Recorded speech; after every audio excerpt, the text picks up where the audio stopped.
So, we are in the lab now. Finally, we're going to show you how to put together a photo book. This is not quite the photo book, but this is a picture book for kids that was one of my first ones for a colored book.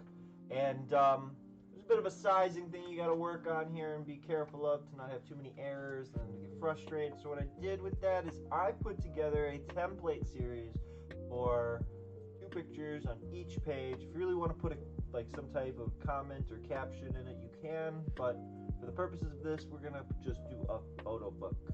So let's get into it. So if you didn't hear, we're gonna be putting together an 8.5 by an 8.5 inch book with a 8.627 by, I don't know, yeah, so it's 8.627 by 8.75 for the border. Don't forget you need to have an interior border for types of text like this and other stuff that Amazon wants you to have within those boundaries. As you can see here, there's this invisible line that you cannot cross, that if you do, you'll have an error and an issue. So we're trying to avoid that, and we're going to be easygoing.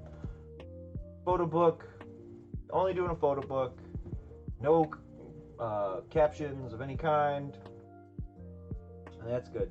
So let's get into it.